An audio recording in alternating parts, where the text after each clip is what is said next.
Hello, I'm James Wells, Education Manager for Crayola. Thank you for joining Tommy Nelson Publishing and Crayola for the Read Along, Draw Along program that helps children enjoy great stories and the illustrations that bring them to life. So get cozy, grab some drawing supplies, and get ready for an interactive story session. I'm thrilled to introduce today's guests, Alice Faye Duncan and Keturah Bobo. Alice Faye, you are a children's book author and school librarian. Your interest in writing came at a young age. Tell us about your professional journey and what sparked your passion for books. Well, I'm an only child, and so I spent a lot of time reading. My mother and father were school teachers. When my father moved us to our new house when I was like 4 years old, he made sure that there were bookshelves in every room. And so I, as an only child who spent a lot of time alone reading, I have been reading and writing all of my life.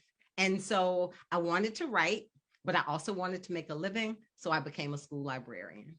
And Keturah, in addition to Opal Lee, you've illustrated many other picture books, including I Am Enough and I Believe I Can by Grace Byers. Could you tell us what inspires your artwork and how you decided you wanted to become an illustrator? I'm most inspired by the world around me.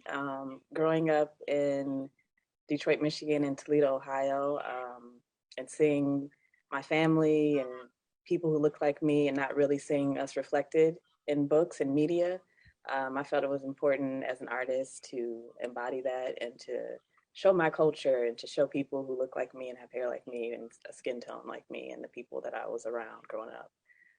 So those are the things that inspired me to become an illustrator, to become an artist.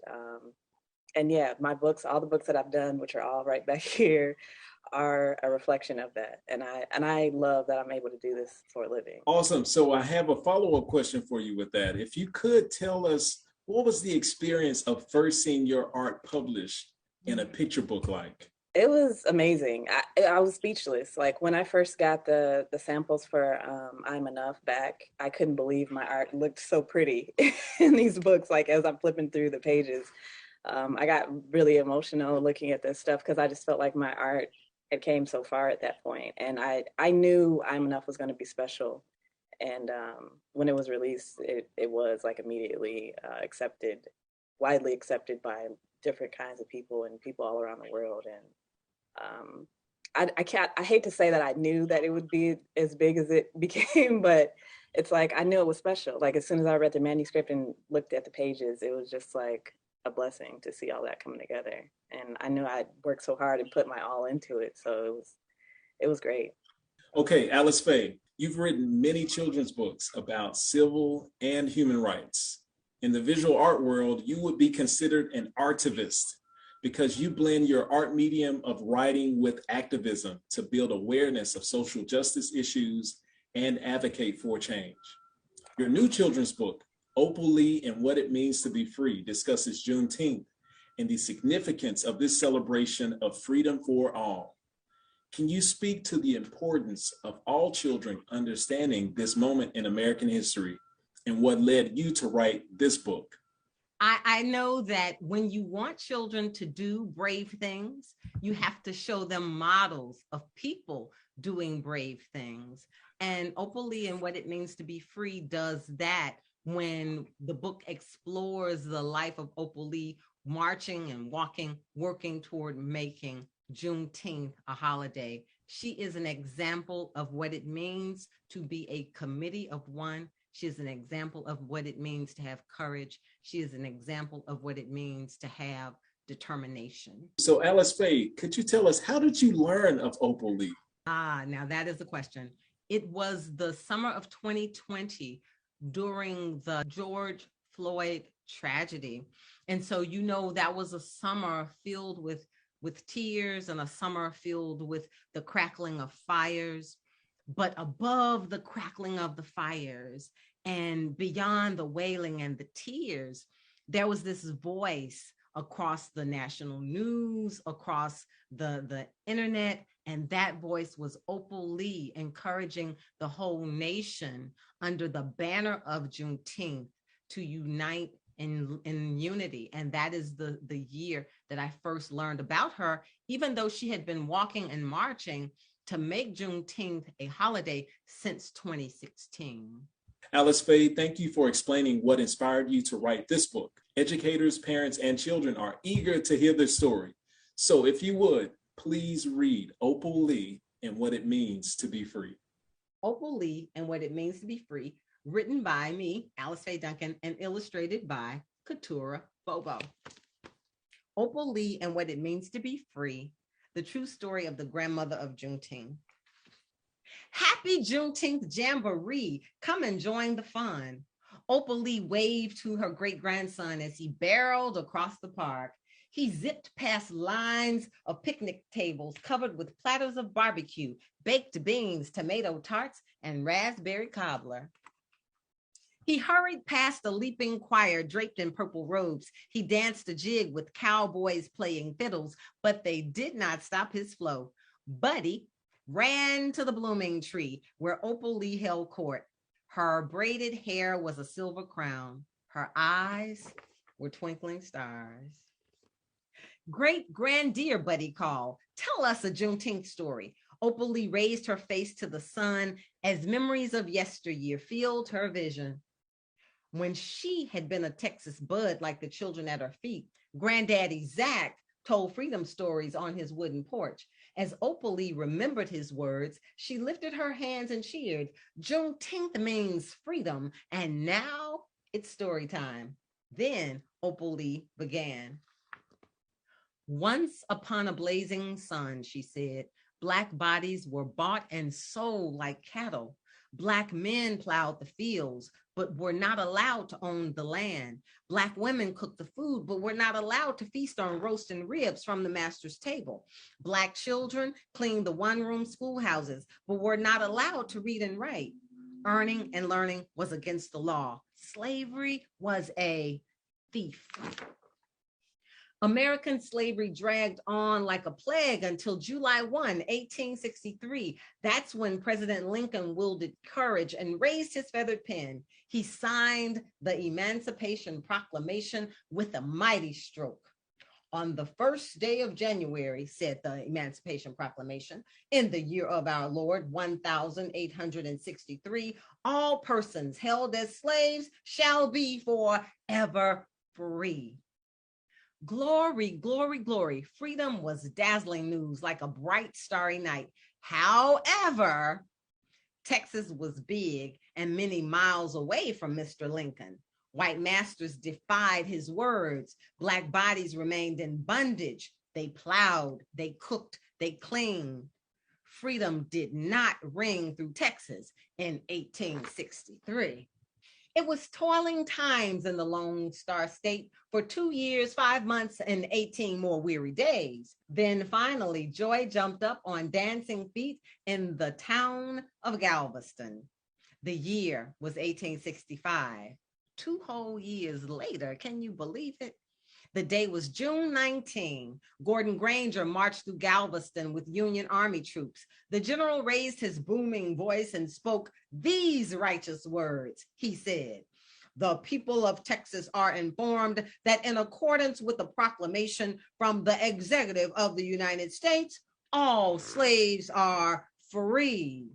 Opal Lee danced in a circle and she said, "Freedom, hope, and joy divine. Juneteenth means it's freedom time." Can you imagine the excitement? Singing filled the air. Happy tears rolled down like rain. Black families leaped through cotton fields and played tambourines. It was a day of jubilee, perfect for Texas barbecue, watermelon, and sweet potato pie. Delicious delights they had been denied during their servitude. Opal Lee told the children, "Remember my words for safekeeping. Remember what I say. Juneteenth is bigger than Texas singing or dancing bands. Juneteenth is freedom rising, and freedom is for everyone. Juneteenth is you and me." As the children clapped and cheered, Buddy tugged her sleeve. "Great granddear," he called, "what was Juneteenth like when you were a kid?" Opal Lee unwrapped another story. She said, Blacks and whites lived separately when I was a child. Jim Crow signs littered old Fort Worth in every public space. Black families were banned from Forest Park Zoo, except one day of the year. On Juneteenth, we could picnic, party, and ride the Ferris wheels. I hated that zoo, but I loved it too. The birdhouse was my favorite. Buddy groaned and shook his head. The old days, he said, don't sound so good. Good and bad work together like the sun and rain. I spent good days on my granddaddy's porch reading poetry books. His farm was my playground. I ran across the fields and climbed the tallest oak. Glory, glory, glory. Some memories are chocolate sweet, but some memories cut and they bruise. My saddest season started on Juneteenth Day, 1939. An angry mob with flaming sticks burned my family's brand new house. Their broken minds and evil hearts were so afraid of Black progress. The police made no arrests. My family moved away. And yet the embers burn. That fire still lives in me. I learned a big lesson that Juneteenth Day. Freedom is a golden coin, and struggle makes it shine.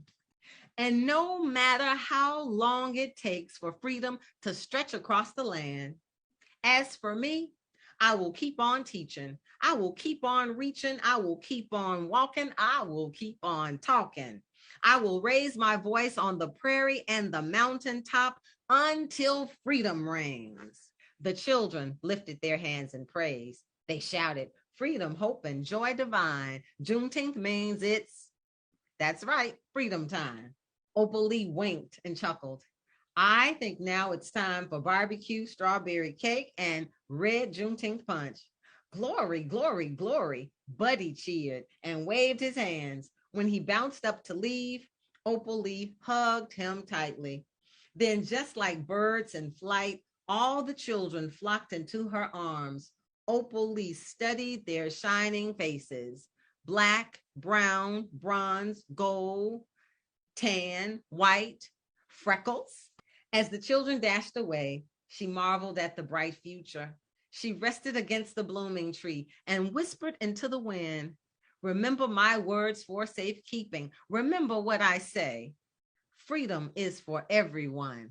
Juneteenth is you and me. Opal Lee and What It Means to Be Free. The true story of the grandmother of Juneteenth. Thank you for that opportunity. Wow. Alice don't cry, James. James, don't cry. Don't cry, James. Alice Faye, that was a fantastic story. Wow, thank you so much. Okay, so you've had the opportunity to interview Opal Lee, known as the grandmother of Juneteenth. Yes. There were many important lessons that we've learned from the perspective of this historian, this activist and story keeper. Yes. What stands out as the most memorable from your discussions with Opal Lee?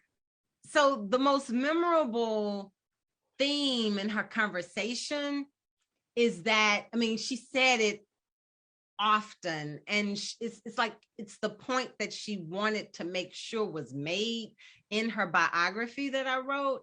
And that is, no matter who you are, Juneteenth is a unifier that represents freedom for everyone. Thank you for that. That's such a good message. It's a unifier. You talked about this a bit earlier, where you included some gems at the back end of the book, including a biography of Opal Lee.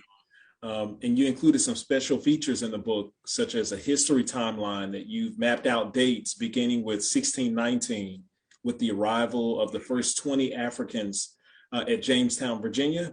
Mm-hmm. And we know that they were sold into slavery into just last year, 2021, when Opal Lee stood beside President Joe Biden as the U.S. Senate and Congress voted to make Juneteenth a national holiday commemorating the end of American slavery. And he signs that legislation into law. Yes. Why was it important for you to include the timeline in this book?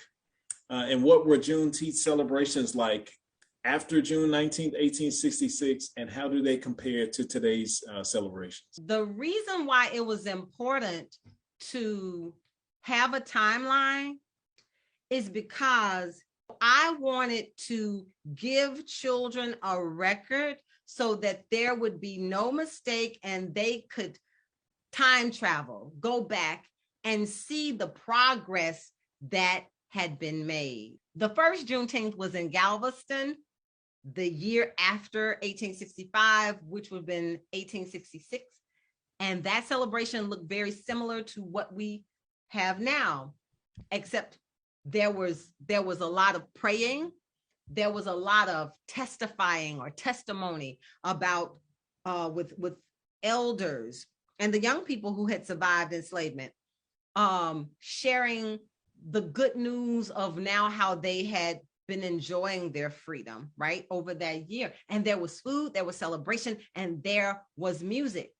So when we compare that to what happens now during Juneteenth, there is food, celebration, there is music, but also, in speaking with Opal Lee, she would really like for Juneteenth celebrations to include more reflection, more remembering of what has been survived, what has now been achieved, and what is yet to be accomplished when we all work together for the cause of freedom. You are a librarian, as we've discussed, and you've been so for the past 30 years. You've had the opportunity to influence thousands of young readers. And as an author, you've inspired many young writers. Yes. So I'm sure that there are many children whose creative confidence was boosted by you being a role model. I pray so. So for those students, what advice do you have as they explore their creative voices through curating and writing their own stories, as you've done? If you are an aspiring writer, poet, novelist, filmmaker, there are two things you need to do every day. You need to read something in the line of your interest every day. If you're a poet, read a poem every day. If you're a novelist, read some chapter in a novel every day. If you are a screenwriter, there are lots of movie scripts online. Read some portion of a script every day, because we need models, right? When there is something we want to do, if we want to do brave things, we need to see models of people doing brave things. If we want to be a poet, if we want to be a novelist, we need to then see a model of someone who is an excellent poet, who is an excellent novelist, and read their demonstration or their model text of what they were doing. So read something every day if you're an aspiring creative writer, and then also give yourself an opportunity to write something every day. I sold my first 2 books to a New York publisher when I was 24 years old. I'm now, knocking on 60's door. But over the course of that time, by writing consistently, reading books consistently, the older I have gotten, the better I have gotten with my facility of the language. The older I have gotten, the more successful I have gotten with writing, right? Because I've been, what's that word, the operative word? Because I have been practicing. Practice certainly helps. And we've heard the term that practice can also work its way towards perfection, right? It's a process. So thank you for modeling that as any good educator or great educator in this case would. So thank you for those insights. Okay, Keturah, you are an outstanding illustrator whose visual stories have helped children feel empowered and embrace their identity. Much of your work focuses on uplifting those who are underrepresented in books. You are certainly inspiring a new generation of artists who will follow your path. What advice do you have for children who will choose illustration as a career? I kind of have to agree with Alice Faye. I think it's really important to be consistent and persistent about your craft. I think that's the best way to move forward and to get better and to catch attention of those people that could help you and support you in what you're doing. And I think you have to be ready for any opportunity to come your way. I've taken on projects overlapping back to back just because I knew that this was something special that I was doing and that I needed to be ready for any opportunity that came my way. And I think that's what you have to do. Like as an artist, you have to be ready for whatever comes your way and say yes as often as you can. So what I'm hearing is from our two experts, practice and dedication, right?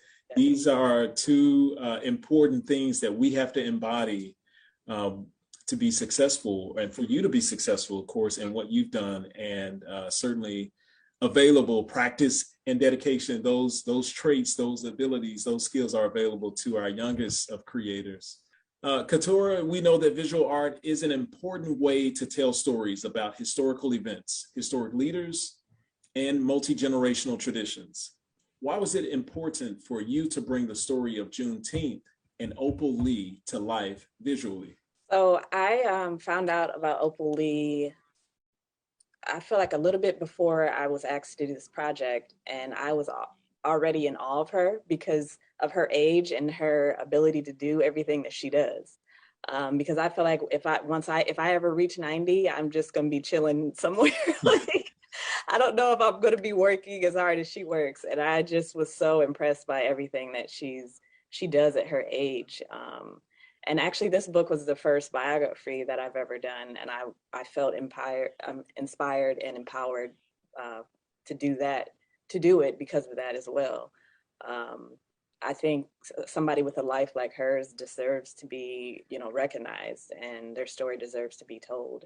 So I thought that was really important. And Juneteenth is a holiday that I think doesn't really get the spotlight like it should. And it becoming a national holiday like it did last year, I think is something that will definitely kind of like shine the light that it needs. And I couldn't pass up the opportunity to be a part of this project and tell Opal Lee's story. And her life is just so inspiring to me, and she's a colorful person, and I wanted to put the illustrations to show her colorful spirit in the book. And I think it came out really well, and I'm happy to be a part of it for sure. Okay, Katora, Juneteenth is a day of jubilee, starting with the original celebration in Texas on June 19, 1865, and continuing through today. Black families have been overwhelmed with excitement and joy over the news of finally being free.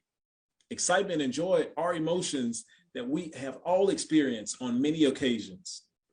Katora, we would love for you to share a demo illustrating your freedom sign. Opal Lee is an activist and a motivational speaker. A lot of times in protests, you'll see signs. So as you see in the book, there's an illustration where there's people holding up signs as they're marching. So I wanted us to create a sign using Colors of the World crayons, and I wanted to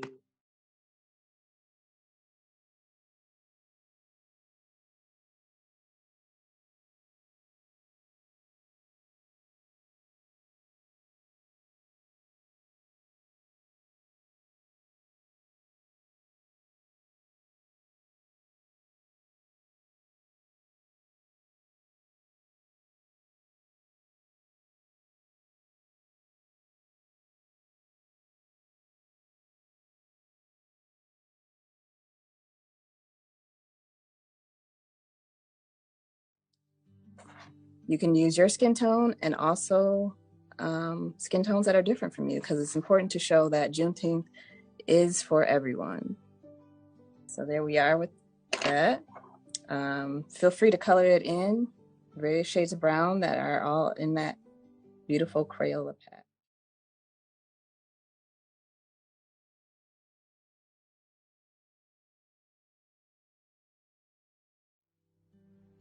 Online as your way to share how important Juneteenth is as a national holiday now.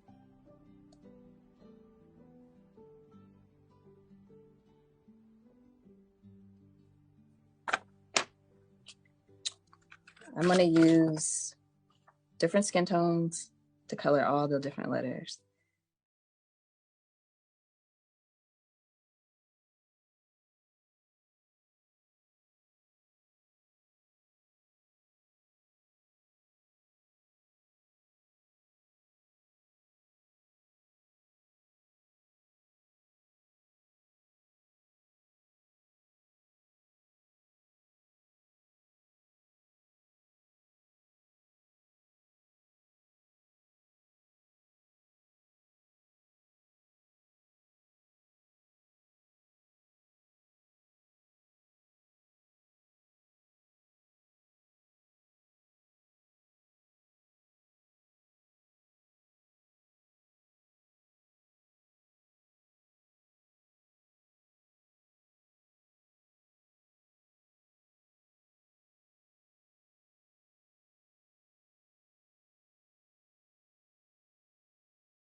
But for this particular sign, I just felt like it would be cool to do different shades of brown and different skin tones, because we're all different, and it's beautiful that everybody has a different skin tone.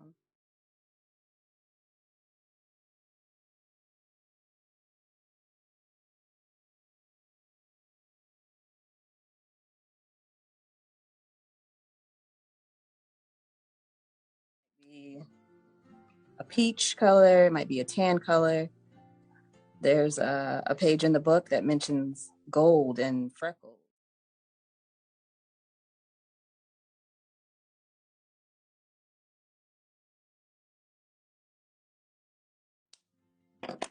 Another thing I think that we should do for this particular sign is to use our hands.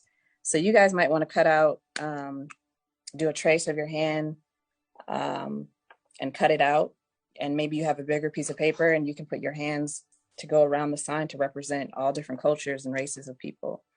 I'm just going to draw a few hands at the bottom to show that Juneteenth is exciting. It's exciting and it's a celebration of freedom.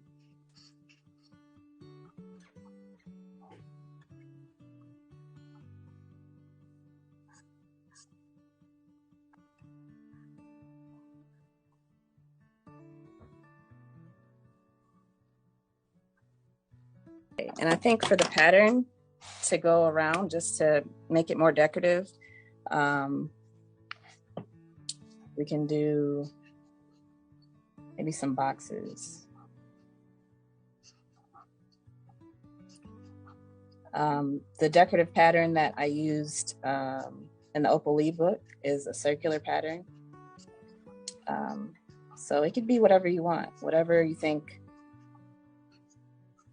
you might be feeling today. Or maybe on this side, I'll do a line pattern.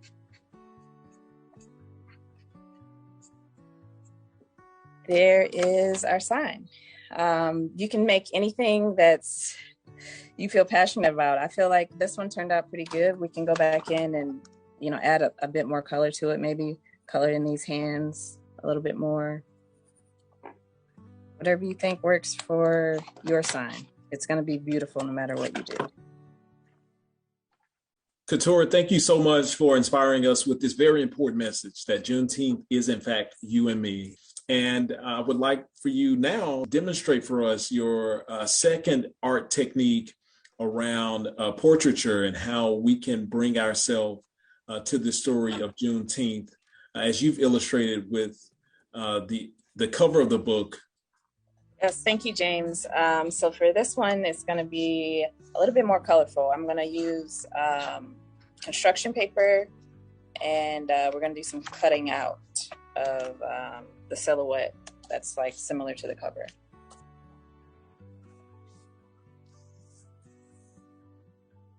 Okay, so we're going to do the silhouette portrait of OpalLee. And I just feel like it's important to immortalize people while they're here and to appreciate, who she is as a person and everything that she represents. So that's why I thought it would be cool to do a portrait of her. And the one on the cover is a side view portrait, so it's pretty simple. You just start out with the side view face, and I have her kind of like looking up toward the sky, and Opal often wears a bun. So we're going to add that in there. And I'm using a pencil to do this because we're going to actually end up cutting this out. She often wears braids in her hair, which is really cool. And she always wears glasses. That part might be a little bit harder to cut out, so you can just ask an adult to help you if you need to. All right, I'm gonna cut this out.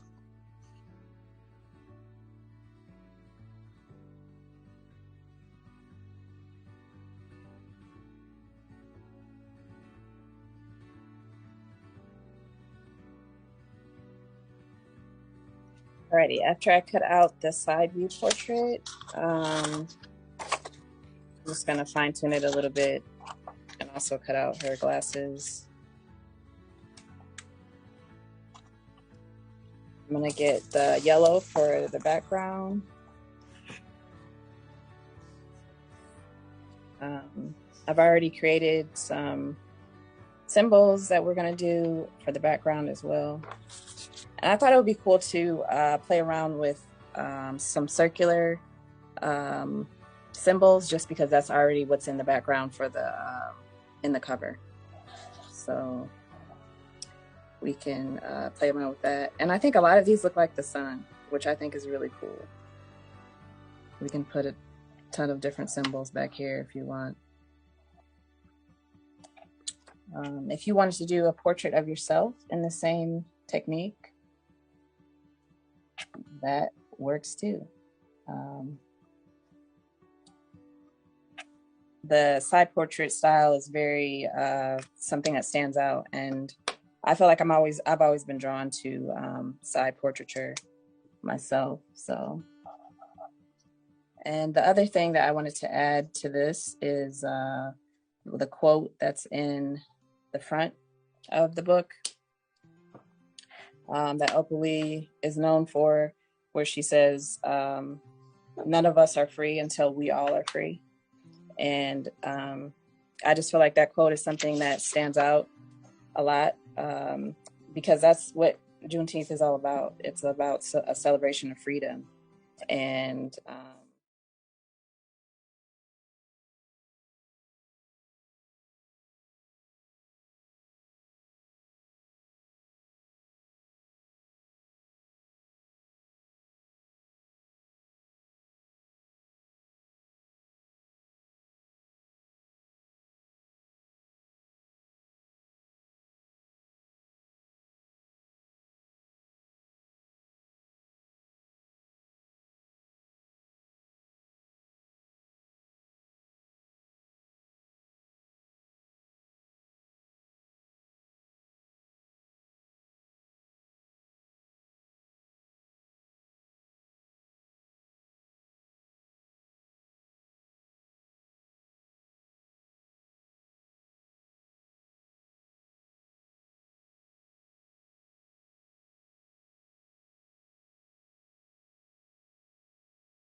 but yeah, this is basically the portrait that I did for Opal Lee that's representing the cover.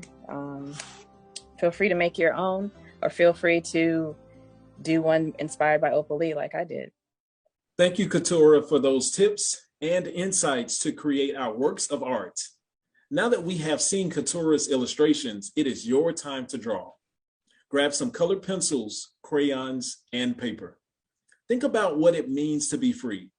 Will you be dancing with joy? Perhaps you will be playing an instrument. What words would you include on your freedom signs? Will you include a portrait of yourself inside of Opal Lee? After this session, you'll have plenty of time to finish your sketch and share it in the comment sections of this video. Parents and teachers, when the young artists finish their work, it will be great for you to ask them to explain what it means to be free. Then take a picture of their art and post it in the comment sections of this video. We can't wait to see what they create. While students are working on their art, I have a special message for parents and teachers. Let's continue this colorful learning experience. Be the first to know about events like this one and get creative inspiration in your email box every month when you sign up to receive the Crayola Education free monthly e-newsletter. Alice Faye, Juneteenth is central to American history. No one is free unless we are all free. You sharing the story and vision of Opal Lee to ensure that Juneteenth not only be celebrated, but acknowledged and recognized as a time for unity is a gift for us all. What last bit of advice would you like to share with our listeners as they reflect on this story of Juneteenth and Opal Lee? I'd like to remind children that Juneteenth is a jamboree of food and fellowship. So for the food and the fellowship, I want to encourage them to get a copy of Opal Lee and What It Means to Be Free, because in the back of it is a recipe for red strawberry lemonade punch. And I would love for them to make it with their parents, make it with their friends for the festival that they plan to have on Juneteenth. And the second thing is make friends with people, perhaps who don't live in your same neighborhood, who don't go to your school, who don't go to your church. Make friends with people your own age, but maybe like Ms. Couture was talking about those different skin tones, maybe make friends with people who are another skin tone, different from you, but all, say it with me, beautiful. Wow, Alice, thank you for that. Such a great reminder. And that red punch is delicious. So I'm sure our young viewers will have a treat with that celebration as they think and reflect on Juneteenth. So thank you for that.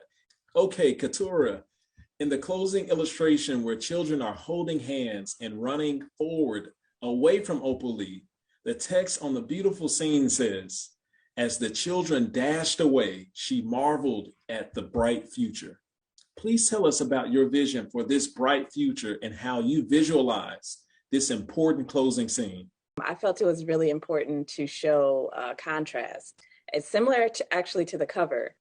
The cover, I wanted to show the past, which is Opal Lee as a youth, as a young girl, and then the future, which is her looking up like toward the sky, and then her silhouette is filled with like clouds, because I always see the sky as like limitless. So the sky is freedom, you know what I mean? And I wanted Opal Lee for her present self to show her looking towards the future as if it's limitless. All the things that we're enduring right now, and how tomorrow could be greater than it is right now currently. So with the closing scene, I wanted to kind of like mimic that same imagery. So the children dashing away are representing the future, and how the future is brighter. It can be brighter. And it was important for the kids to be multiracial as well. I think like we've had a constant discussion about, different races and how it's important that we all work together to have a better future. And I think that was something that was really important to show in that illustration as well. Katura, what last bit of advice do you have for our young creators who's inspired to use their visual voice to build on this Juneteenth story? Stay in tune with what's happening around you. I feel like with these younger generations, they have the information at their fingertips, which older people we didn't necessarily have growing up. And I think that with having the information at your fingertips, you have to use it for good, and you have to inspire and empower and use your voice. And a lot of times that might look like being an activist or holding a sign or speaking out for what you think is important. Those are all things that can change the world for better, and to help us bring peace and love and more things that we need to this beautiful world that we have. Great advice for our young learners here. We want to thank Alice Faye and Katura for inspiring us today with this very important story of Opal Lee and Juneteenth. We also want to thank our friends at Tommy Nelson Publishing, and a very special thanks to you for joining us today. I leave you with these words from our book. Juneteenth is freedom rising, and freedom is for everyone. Juneteenth is you and me. Thank you. I appreciate everybody tuning in. I appreciate it. Thank you so much. Thank you so much for having me. And I leave you with my final words. Dream big, walk tall, be strong, march on, don't quit, never stop, climb up the mountaintop. Goodbye. Thank you for joining us today. Bye-bye.